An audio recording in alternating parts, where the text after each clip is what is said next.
Abuse. I think we often hear that word and think, oh, that happens by adults. We don't jump to it being from a kid, a sibling. At least I know I don't. Growing up, I was left alone with someone who often kicked, hit, and bullied me into submission. What was worse than the physical abuse was the verbal and emotional abuse. Emotional abuse often sinks into your core. I was taunted with words telling me I'd never be beautiful because of the scar on my face, that my singing voice would never be amazing, I'd never be good enough, and no one would ever want to hear me.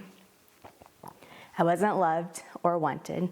I had too broad of shoulders, I was too busty, and I wasn't hippie enough. I looked like a Klingon with my crooked teeth. I was too shy, too sensitive, and I cried too much. The list goes on. When it wasn't the emotional abuse, it was the death threats, where I would then cower in my bed afraid to sleep at night, attempting to bury myself in stuffed animals.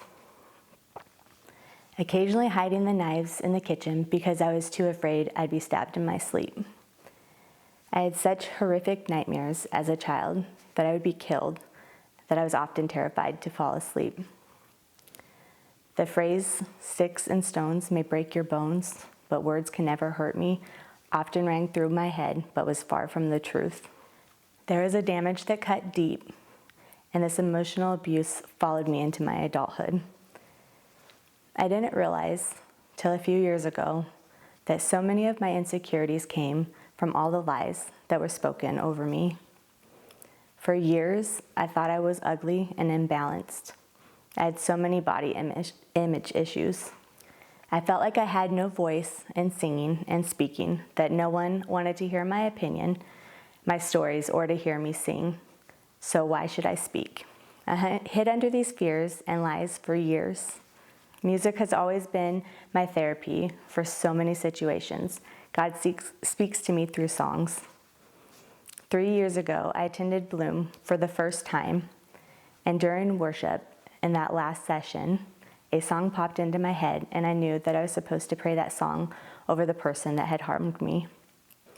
Pray it hard and daily, that there would be change in their heart.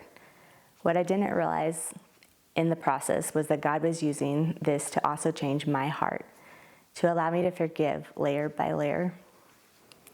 The next year, situations arose where I felt like I needed boundaries and help.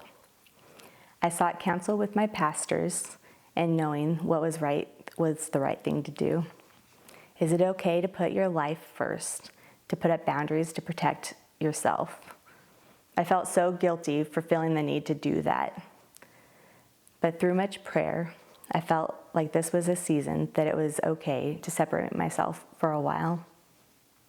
That spring I went to Bloom, and once again, during worship, I saw an image of my very broken heart being sewn back together with this huge needle and thread.